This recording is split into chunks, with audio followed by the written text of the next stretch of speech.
Oscars 2017 is this Sunday on ABC, hosted by Jimmy Kimmel. We're going to talk about our predictions. Not that our predictions matter. They do matter, damn it. They do matter.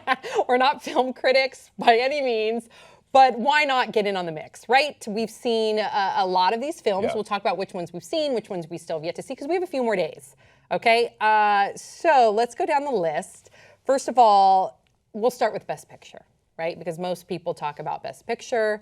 And from every article that I read this morning, everyone is touting La La Land to win Best Picture based on how they cleaned up the Golden Globes and how they won the most Golden Globes ever. I think it was 7. Is that accurate? That they think that La La Land will win, despite that there's been some criticism with La La Land with the appropriation, and despite that a lot of people think that the more important film is Moonlight or even Hidden Figures. So let's talk about our predictions. And what films have you seen? Which ones do you still need to see? Okay. What do you love? God, Sam. So I feel like this pressure to watch all these films before Sunday because there's Me so too. many. It's like, oh my God, under the wire. I did see Hidden Figures, and I think if Hidden Figures wins Best Picture, it will be rightfully so because each Octavia, Janelle, and Taraji's performance in that movie was just stellar. Any one of those fine women could either walk away with Best Actress or Best Supporting Actress. So, but I saw La La Land, and a lot of people have given me flack for how I felt about La La Land. And I thought La La Land was great. I thought it was an entertaining, fun movie. But I think put up against the other movies and their content, La La Land's a walk in the park compared to A dance in the park. I'm sorry, a waltz in the park compared to the storyline of actual events that happen in American history. Because, ladies and gentlemen, Black history is American history. Newsflash. So you mean not just in February? Not just in February. No, the shortest month of the year. But I think that that Hidden Figures could definitely be walk away. I did not see Manchester by the Sea. Manchester by the Sea is really good too, although it's very depressing. But I love the juxtaposition of Manchester by the Sea in the sense that like you have some very depressing material, but there's a lot of humor in it. Sure. And I love how they crafted that. I think the importance of a Hidden Figures, that story, as well as a Moonlight, is just so much more important than a La La Land. And trust me, I love La La Land. I came out of La La Land, I was dancing, I was singing, I wanted to see it again. So the entertainment value of it, I thought everyone put so much effort into it, because it is hard as an actor and as a director and as a choreographer and as the DP to incorporate all those elements of dance. And I mean, you're familiar because you've done musical theater your whole life, but that's a big task for production to overcome. However, despite how much I love La La Land, I can't imagine Moonlight not winning. I walked away from that film with just wanting to continue to discuss it, with wanting to tweet about it, with wanting to call my mom and dad and say, you have to see this movie. It's so important and so relevant. So I think that one, if I could vote for any film, it would be Moonlight. Moonlight, I have yet to see Moonlight, but from all... you're going to love it. I'm Jason, I can't wait. He really is watching it today. today. When he came in today, you're going to... Yeah, I'm going to watch it alone because I feel like it's something I want to be fully present for. But Sam, I want to touch on the subject of how people are saying, remember Oscars So White, and how they say that a black film, that Hidden Figures is a black film, that Moonlight is a black film. And ladies and gentlemen, I think that yes, these movies are definitely have a black theme, but if it wins the Oscars because it was a great film, not because it was for black people or this. So you're afraid that if it wins, people will say, well, they won because last year the Academy had to deal with the controversy of Oscars So White, and so this year they're trying to make up for it? Right, and that kind of, Sam, makes me a little uncomfortable because I don't want, it's a whole thing with diversity in the entertainment industry right now.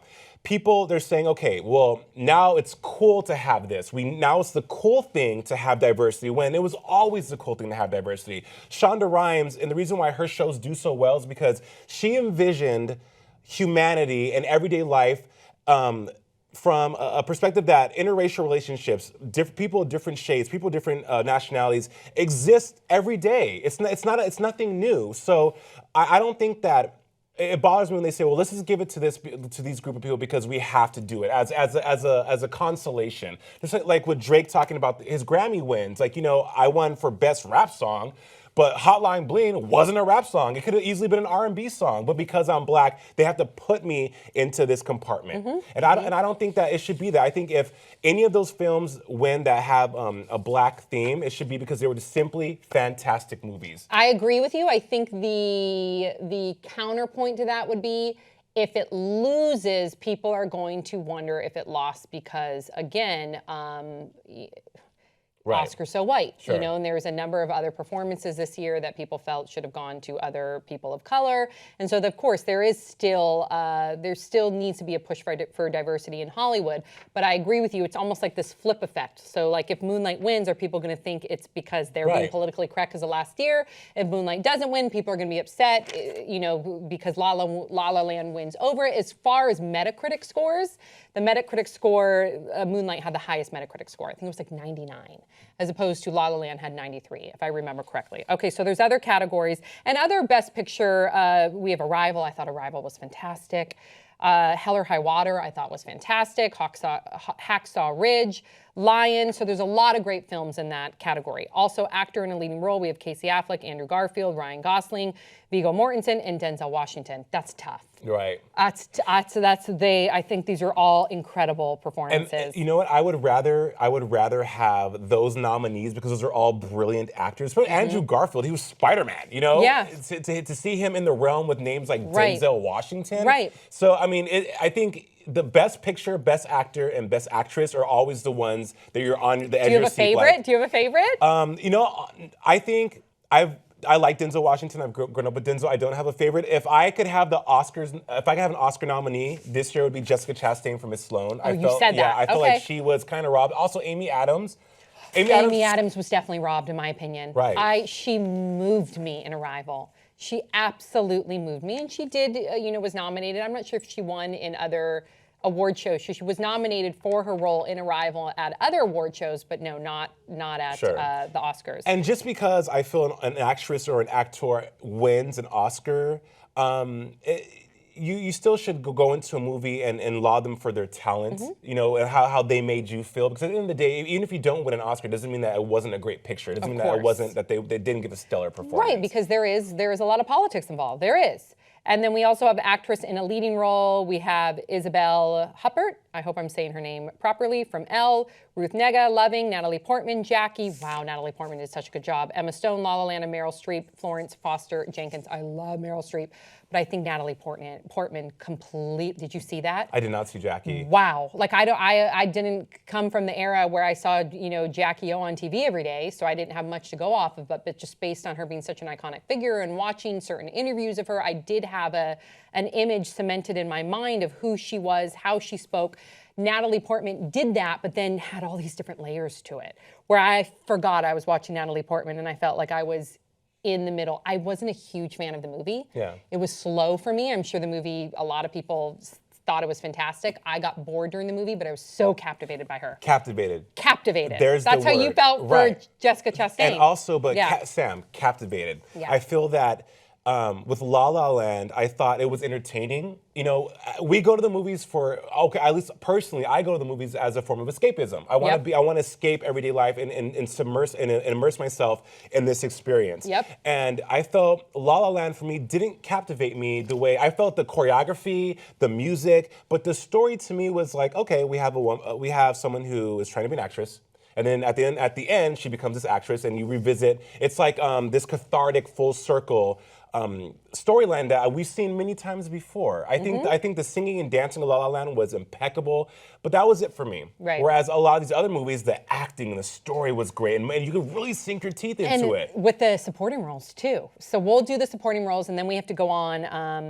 I wish we could go through all the categories, but we're running short on time. So supporting roles, we have actress in a supporting role, Viola Davis, Fences, Naomi Harris, Moonlight, Nicole Kidman, Lion, Octavia Spencer, Hidden Figures, and Michelle Williams, Manchester by the Sea.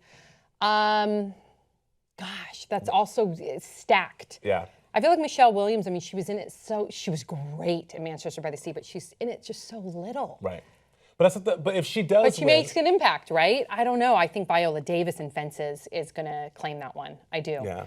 I feel Octavia Spencer in Hidden Figures, I would have loved to see Taraji nominated for that. Yeah, what is the pushback on that? What have you heard anything on No, criticism or why? Well, of course, there's always criticism. People are so quick to take to social media and criticize, but they didn't. No one really gives a clear, definite reason as to why she wasn't nominated or why she was snubbed this year. But I felt her storyline, and again, it's not because I'm African American that I'm backing Hidden Figures. If you've seen the movie, ladies and gentlemen, it was fucking fantastic. And how have we not heard the story before? Like, that's what's upsetting. And again, a piece of American history. It actually happened. Right. Actually happened. Right. So I feel like Taraji deserved that over Octavia, who's already an Oscar winner. Not saying she can't get another Oscar, but Taraji definitely came through. And then actor in a supporting role, we have Jeff Bridges. He was so good in Hell or High Water. See Hell or High Water. I loved that movie. I thought Jeff Bridges was just like unbelievable. You're captivated by him. Right. Like he blew me away. Same with Mahershala Ali in Moonlight. Wow. Lucas Hedges, Manchester by the Sea, also wow. Dev Patel, Lion, and Michael Shannon, Nocturnal Animals. All great performances. I would have to go to Mahershala Ali as well as Jeff Bridges. Those are going to be, in my opinion, I think it's going to be between them. I can't wait to see Moonlight now because everyone has been saying those exact sentiments that he was just so good. Phenomenal. And the director of Moonlight too. I don't have the director category in front of me. I'm so sorry because we should talk about the directors too. I thought the director of Arrival, the name is escaping me, knocked it out of the park, and the director of what's that? This is Amir talking. No, that's okay. It's something Villeneuve. Oh yeah, Villeneuve from Arrival. Sicario. Yeah, and I think what I loved about, so that's with Arrival, but what I loved about Moonlight is the director did not want any of the, because you see the evolution of the main character age, right? And he did not want any of these characters to know each other or meet each other. So he was able to direct them in a way where I watched at the ArcLight. ArcLight's a movie theater here in Los Angeles where you get to see like panel talks afterwards, and my husband and I got to see the panel talk with the director, and the director said that he wanted the characters to come up with their own interpretation of that main character at that main character's age.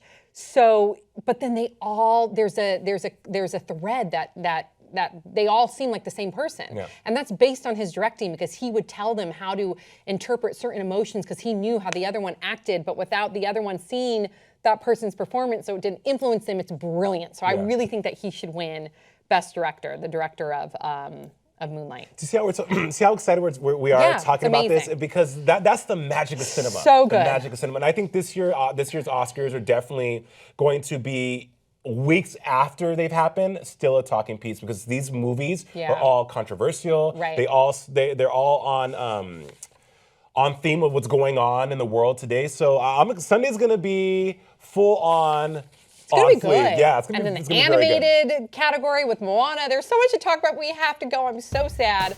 So please list your predictions in the comment section, and then I'm sure we'll do a follow-up next Monday. Yeah. We can see who won, and we'll talk about it then.